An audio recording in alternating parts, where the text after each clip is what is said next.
আশুরা বলবে আমি এমন একটি দিন যেদিন আল্লাহ তাবারক ওয়া তাআলা আসমান জমিন তৈরি করেছেন। সুবহানাল্লাহ। এই কাহিনীগুলো ঘটনাগুলো কিছু কিছু কোরআনে আছে, আবার কিছু কিছু হাদিসের মধ্যে আছে, আবার কিছু কিছু আপনার বিখ্যাত এবং প্রসিদ্ধ তারিখের কিতাবে অর্থাৎ ইতিহাসের কিতাবে এই ঘটনাগুলো লিপিবদ্ধ আছে নির্ভরযোগ্য কিতাবগুলোর মধ্যে। এই ঘটনার মধ্যে সর্বপ্রথম আল্লাহ তাআলা আসমান জমিন 6 দিনে বানাইছেন। কয় দিনে? যে দিন 6 দিন শেষ হয়েছিল ওই দিনটাও ছিল মুহররমের 10 তারিখ। সুবহানাল্লাহ। শুধু তাই না, আমার নবীজি বলেন আল্লাহ তাবারক ওয়া তাআলা যেদিন আদম নবীকে সৃষ্টি করেছিল এই দিনটা ছিল মুহররমের 10 তারিখ। সুবহানাল্লাহ। যেদিন আদম নবীকে ওয়াহাদাল্লাহু আদম ফীহি, যেদিন আল্লাহ তাবারক ওয়া তাআলা জান্নাত থেকে আদম আলাইহিসসালামকে দুনিয়ার জমিনে প্রেরণ করেছিল ওই দিনটা ছিল মুহররমের 10 তারিখ।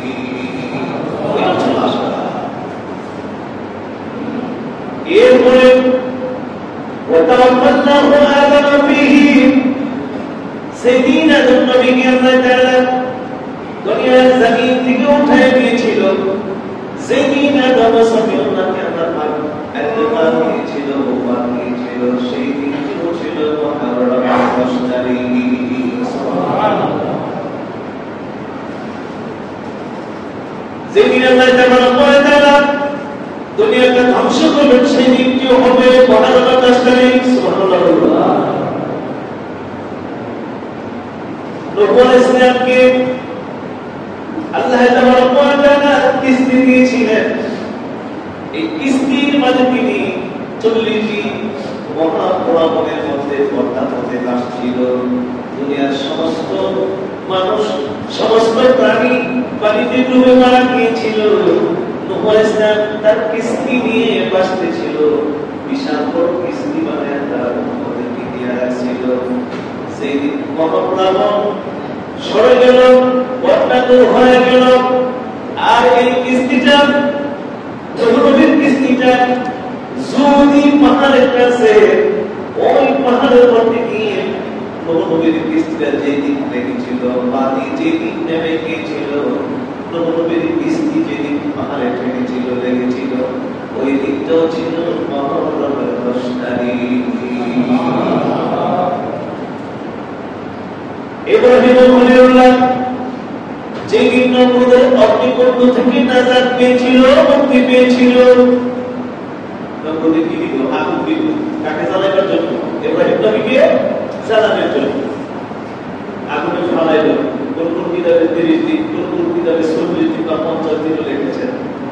একটানা 30 থেকে 40 দিন বিশাল বড় অগ্নিকুণ্ড পড়ে হযরত ইব্রাহিম খলিলুল্লাহকে উঠায় দিলেন আগুনের ভিতরে। তারা বলেন ইয়া নার কুনি বাদাউ ওয়া সালামা আলা ইব্রাহিম। আগুন রে, ইব্রাহিম তো আমার আর তুমি আগুন আমার। এই আগুন আমার ইব্রাহিমকে যেহেতু আগুনে ঢুকিয়ে দিয়েছে, তুমি আগুন এমন শান্তিদায়ক ঠান্ডা হয়ে যাও আমার ইব্রাহিমের জন্য কোনো ক্ষতি না হয়। সুবহানাল্লাহ। দীর্ঘদিন আগুন জ্বলল। সেদিন আগুনটা নিভে গিয়েছিল আর ইব্রাহিম নবীকে এই আগুন থেকে বাহির করেছিল, সেই দিনটিও ছিল আশুরা মুহররমের 10 তারিখ। সুবহানাল্লাহ। ইয়াকুব আলাইহিস সালাম সন্তানের জন্য কাঁদতে কাঁদতে অন্ধ হয়ে গিয়েছিল ইউসুফ নবীর জন্য। হাই ইউসুফ, হাই ইউসুফ করতে করতে তিনি অন্ধ হয়ে গিয়েছিল। যেদিন ইউসুফ নবীর সাক্ষাৎ পেয়েছিল এবং তার চক্ষু কালো হয়ে গিয়েছিল, সেই দিনটি ছিল মুহররমের 10 তারিখ। সুবহানাল্লাহ। হযরত ইউনূস আলাইহিস সালাম মাছের পেটে, ইউনূস নবী মাছের পেটে, ইউনূস আলাইহিস সালামকে আল্লাহ পাক মাছের পেটে ঢুকিয়ে দিয়েছিলেন। নবীগণ কোনো ভুল করেন নাই, ইউনূস আলাইহিস সালাম আল্লাহর একটা হুকুম পালন করতে যায় একটু দেরি করে ফেলেছিলেন। তখন তিনি নদী পার হওয়ার জন্য গিয়েছিলেন, আর সেই নদীর মধ্যে পাহাড়ের এই নদীটা ছিল মিশরের দিকে। ওই নদীতে যখন তিনি পাড়ি দেওয়ার জন্য গিয়েছিলেন, ঠাস করে একটা বিশাল মাছ তাকে গিলে ফেললেন, খেয়ে ফেললেন। আল্লাহ বলেন কি ভুল, নবীগণ ভুল করেছে, গুনাহ করেছে, অন্যায় করেছে, এই ধরনের ঈমান আকীদা কাহারও অন্তরে রাখা যাবে না। কেন? আল আম্বিয়া মাসুম, সমস্ত নবীগণ বের না, সমস্ত নবীগণ কি বের না, নবীগণ কি গুনাহগার বলা যাবে না।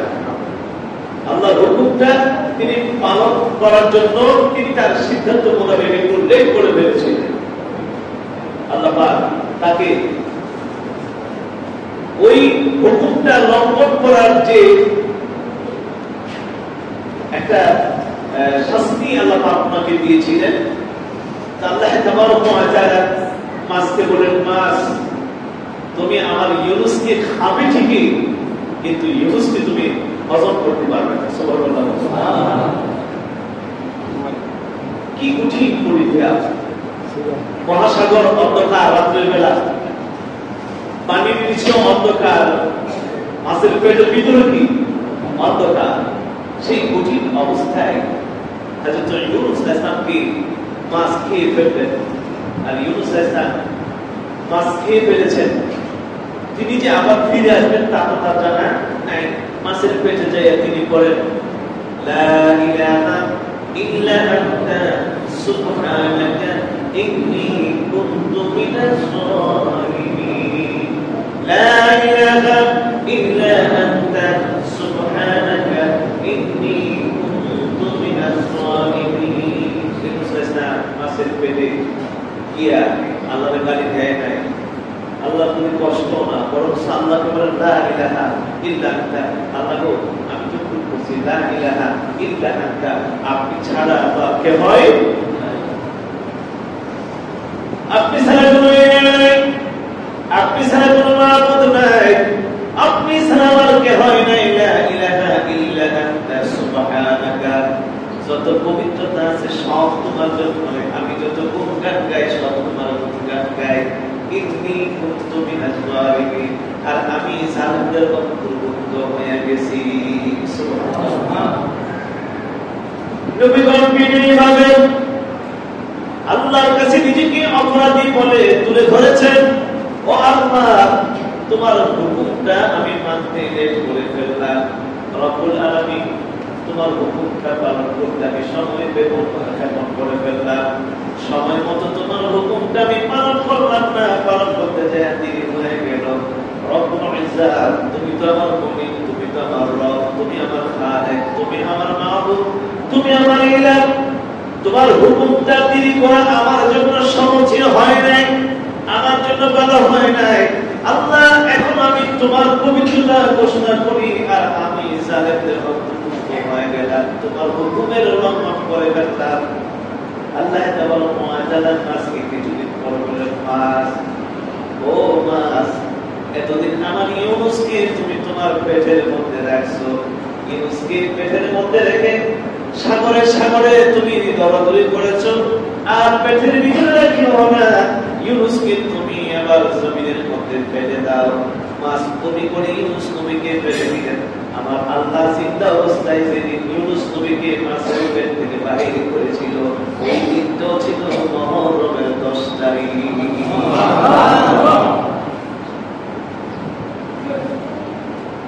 তেমনিভাবে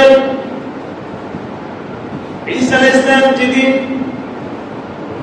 মরিয়মের পেট থেকে দুনিয়ার জমিনে আগমন করে, সেই দিনটাও ছিল মুহররমের 10 তারিখ। হযরত মুসা আলাইহিস সালাম ফেরাউনের সাথে যুদ্ধ করে। ফেরাউন বিশাল ক্ষমতাধর, ক্ষমতার কোনো অভাব নাই, সেনার সৈন্যের কোনো অভাব নাই। ওই ফেরাউনের সঙ্গে মুসা নবী অস্ত্র দিয়ে জনবল দিয়ে যুদ্ধ করার মতো নবীগণ কেউ আপনার পাশে থাকুক আর না থাকুক, নবীগণ সবসময় মেয়ের পক্ষে থাকবে, সত্যের পক্ষে থাকবে। কেউ আপনার কথা মানুক আর না মানুক, আপনি মিথ্যার প্রতিবাদ করতে হবে, আপনার প্রতিবাদ করতে হবে।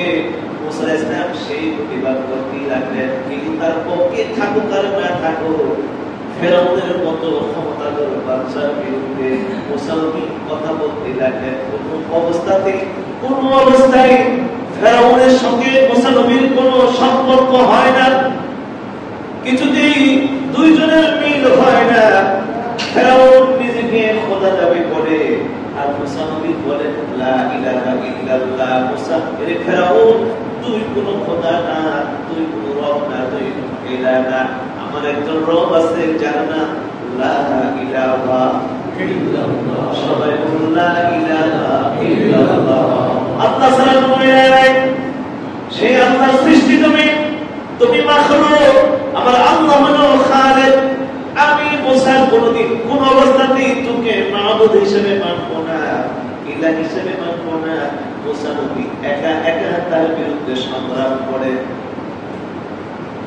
দিন গেল, রাত গেল, সময় গেল, মাস গেল, বছর গেল, মুসা নবী নীরবে নীরবে ফেরাউনের বিরুদ্ধে কথা বলে আর কিছু লোক তার সাথে একত্রিত হলো, তার প্রতি ঈমান আনলো, আল্লাহর প্রতি ঈমান আনলো। যখন তার প্রতি কিছু মানুষ ঈমান আনলো, আল্লাহর প্রতি বিশ্বাস হয়ে গেল, এমন সময় ফেরাউন ঘোষণা দিল মুসাকে আগে দেশে রাখা যাবে না, মুসাকে এই দেশ থেকে তাড়াইয়া দিতে হবে, মুসাকে এই দেশ থেকে সরাইয়া দিতে হবে। মুসারে বলো যুদ্ধ করার জন্য রেডি হইতো, যুদ্ধ করার জন্য প্রস্তুত হইতো। মুসা নবী যখন এই ঘোষণা পাইল, মুসা আলাইহিস সালাম আল্লাহকে ডাকলেন, আল্লাহ, ও আল্লাহ, আমি কেমন করে যুদ্ধ করবো? কোটি কয়েকজন মানুষ কেবল আমার সাথে, কোটি কয়েকজন মানুষ আমার সঙ্গে, আর বিশাল রাজযুদ্ধ এবং রাজযুদ্ধের জন্য সশস্ত্র বাহিনী আছে, ফেরাউনের সাথে আছে রব্বুল ইজ্জাত। আমার টাকা নাই, অর্থ নাই, অস্ত্র নাই, সৈন্য নাই, আমি কেমন করে তার সঙ্গে যুদ্ধ করব? আমার আল্লাহ বলেন, মুসা রে, ও মুসা, তুমি যুদ্ধের জন্য প্রস্তুতি নাও, আর তোমাকে সাহায্য করব আমি আল্লাহ। অসময়ের সহায়কে, বিপদের বন্ধুকে, যার কেউ নাই তার আছে কে? মুসা, তুমি রেডি হও, প্রস্তুত হও। তার ক্ষমতা, যশ, খ্যাতি, প্রভাব, প্রতিপত্তি, তার আইন, তার শাসন, তার সশস্ত্র বাহিনী থেকে ভয় পাও না, আমি আল্লাহ তোমার জন্য বাহিনী ফিট করে দিব। সুবহানাল্লাহ। তুমি চিন্তা করো না, প্রস্তুত হও। মুসা ইসলাম তার যে কয়েকজন অনুসারী আছে, তার গোত্রের, তার কওমের, তার এলাকার কিছু সংখ্যক লোককে বললেন, আল্লাহর হুকুম, আমার সঙ্গে তোমাদের যুদ্ধের ময়দানে যাইতে হবে। মুসা, আমাদের অস্ত্র নাই, শস্ত্র নাই, কেমনে যুদ্ধ করবো? তোমরা অশ্ব আর তোমাদের কিনা বলে অর্থ শক্তির চিন্তা তোমরা করিও না, আমার আল্লাহ বলছেন আমাদেরকে সাহায্য করবে। সুবহানাল্লাহ। ময়দানে আসলেন মাত্র কয়েকজন মানুষ, আর হাজার হাজার সৈন্য নিয়ে ফেরাও। অস্ত্রের অভাব নাই, সেনাবাহিনীর কোনো অভাব। মুসা ইসলাম নদীর তীরে একদিকে প্রায় 10 কিলোমিটার প্রশস্ত একটি সাগর, পিছনে হলো ফেরাউনের সেনাবাহিনী, তাদের হাতে অস্ত্র। মুসা নবীর সৈনিকেরা, মুসা নবীর দলেরা বলেন, হে আল্লাহর নবী মুসা, তোমার কথায় তোমার শক্তি আমরা বাহির হয়ে আসলাম, বলে থাকলেই তো ভালো ছিল, যুদ্ধের ময়দানে না আসে। এখন সামনে সাগর, পিছনে শত্রু, আমরা যাবো কোথায়? তোমার সাথে এসে এখন তো আমাদের মরণ ছাড়া কোনো উপায় নাই, মরণ ছাড়া কোনো উপায় নাই। এর মুসা, এখন আমরা কি করবো? পারবো না, সামনেও যাইতে পারবো না। মুসা আলাইহিস সালাম তাদেরকে ডাইকে বললেন, তোমরা চিন্তা করিও না, টেনশন করিও না, আমার আল্লাহ বলছেন আমাকে সাহায্য করবে, এখন তোমরা আমার সঙ্গে থাকো, আমার আল্লাহ এখন যা ফয়সালা দিয়ে আমরা তাই করব। আমিও জানি পেছনে শত্রু, সামনে লাগি, এই সাগর আমরা কেমনে পাড়ি দিব? মুসা আলাইহিস সালাম আল্লাহকে ডাকতে বললেন, আল্লাহ তোমার কথায় যুদ্ধের ময়দানে নেমে গেলাম, অস্ত্র শস্ত্র কিছুই নাই, রব্বুল আলামিন আমার দায়িত্ব আমি পালন করেছি, এখন তুমি যা করার তুমি তা করো, আমি এখন কিছু করার মতো ক্ষমতা আমার নাই। আমার আল্লাহ বলেন, মুসা রে, ও মুসা, অন্যায়ের বিরুদ্ধে প্রতিবাদ করা তোমার দায়িত্ব, সে যত বড় ক্ষমতাধর হোক না কেন, তোমার দায়িত্ব অন্যায়ের প্রতিবাদ করা, জুলুমের প্রতিবাদ করা, জালেমের প্রতিবাদ করা, স্বৈরা শাসক স্বৈরাচারের বিরুদ্ধে কথা বলা হচ্ছে তোমার দায়িত্ব। হে মুসা, এখন তুমি চিন্তা করো না, আমার উপর তাওয়াক্কুল যেহেতু রেখেছো, মুসা রে, তুমি তোমার দলবল হইয়া এই সাগরের মধ্যে ঝাঁপিয়ে পড়ো। সুবহানাল্লাহ, সুবহানাল্লাহ। দেখেন পানি হুকুম দিয়েছেন কে? আল্লাহ। জানি মহাসাগর সাঁতরায়া পাড়ি দেওয়া কোনো সম্ভব না, মৃত্যু ছাড়া কোনো উপায় নাই। মুসা আলাইহিস সালাম বলছেন, আল্লাহ আমাকে সাহায্য করবেন বলেছেন, সুতরাং আল্লাহ বলেছেন সাগরে ঝাঁপ দেওয়ার জন্য, আসো তোমরা আমার সঙ্গে আমার পিছু পিছু সাগরে ঝাঁপ দাও। মুসা নবীর সাগরে বলেন, আপনি আগে ঝাঁপ দেন, আমরা পরে যাবো, আপনার পিছনে পিছনে যান, কারণ বই তো আছে, কারণ এত বড় সাগর, নাই সেতু, নাই নৌকা, নাই জাহাজ, আরে মেঘনাই তো আমরা পাড়ি দিতে পারি না, মেঘনাতে ডুব দিতে গেলেও ভয় করে না যায়, ডুবা মরে যায়, আর 10 কিলোমিটার প্রশস্ত। মুসা আলাইহিস সালাম আল্লাহর হুকুমে সাগরে নেমে গেলেন। সুবহানাল্লাহ, সুবহানাল্লাহ। তাওয়াক্কুল কার উপরে? আল্লাহ। ভরসা কার উপরে? আল্লাহ। আল্লাহ বলেন, কেউ যদি আমার উপর পরিপূর্ণ আস্থা রাখে, বিশ্বাস রাখে, তাওয়াক্কুল রাখে, আমি আল্লাহ তার জন্য যথেষ্ট হয়ে যাই। সুবহানাল্লাহ।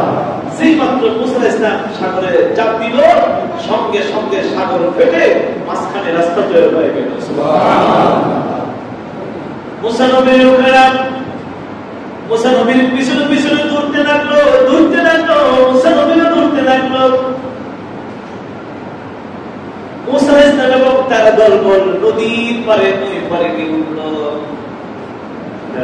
এবং তার দলবলেরা মনে মনে ভাবলো, মুসা নবী যে রাস্তা দিয়ে গেল আমরাও চলে যাব। ফেরাউন হুকুম দিলেন, আর দেরি করিস না, মুসা যে পথ দিয়া পাড়ি দিল আমরা সেই পথ দিয়া পাড়ি দিব। মুসা কয় পাখি ধরো। ইজ্জতের মালিক কে? আল্লাহ।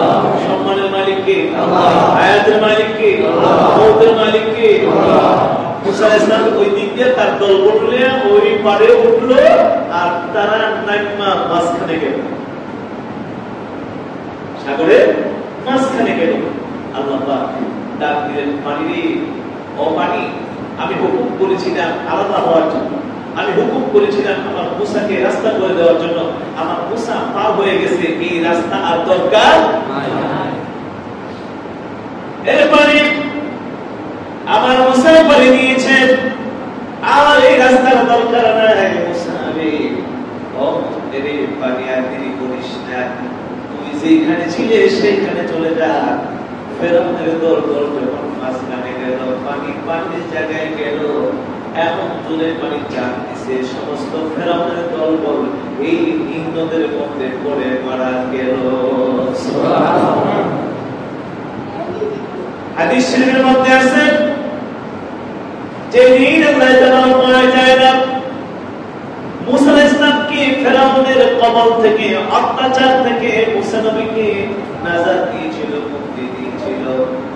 আর ফেরাউনের দলবলকে যেদিন ডুবায়া আল্লাহ পাক মারছিল, ওই দিনটা মুহররমের 10 তারিখ ছিল। এই দিনটা কোন দিন ছিল? মুহররমের 10 তারিখ। রাসূলুল্লাহ সাল্লাল্লাহু আলাইহি ওয়াসাল্লাম মদিনায় গেলেন, গিয়ে দেখে মদিনার ইহুদিরা মুহররমের 10 তারিখ রোজা রাখে। রাসূলুল্লাহ সাল্লাল্লাহু আলাইহি ওয়াসাল্লাম জিজ্ঞেস করলেন, তোমরা রোজা রাখো, কারণটা কি? আমাদের নবী মুসা আলাইহিস সালামকে আল্লাহ পাক এই দিন মুহররমের 10 তারিখ ফেরাউনের কবর থেকে নাজাত দিয়েছিল, এটার শুকর আদায় করে আমরা ওই দিনটা রোজা রাখি। আমাদের নবীও রোজা রাখতেন, সুবহানাল্লাহ। আর ফেরাউনকে দুবাইয়ে মারছিল, নবীজি বললেন তোমাদের চাইতে মুসা নবী আমাদের অধিকার বেশি, আমাদের আরো করবে, সুতরাং তোমরা রোজা রাখো, আমরাও রোজা রাখবো, সুবহানাল্লাহ। বিভিন্ন ভাবে এই মুহররমের 10 তারিখকে আমার আল্লাহ পাক সম্মানিত করেছেন। বিভিন্ন দিক থেকে এই মুহররমের ফজিলত আল্লাহ পাক পরিপূর্ণ করে দিয়েছেন মুহররমের 10 তারিখ আশুরা।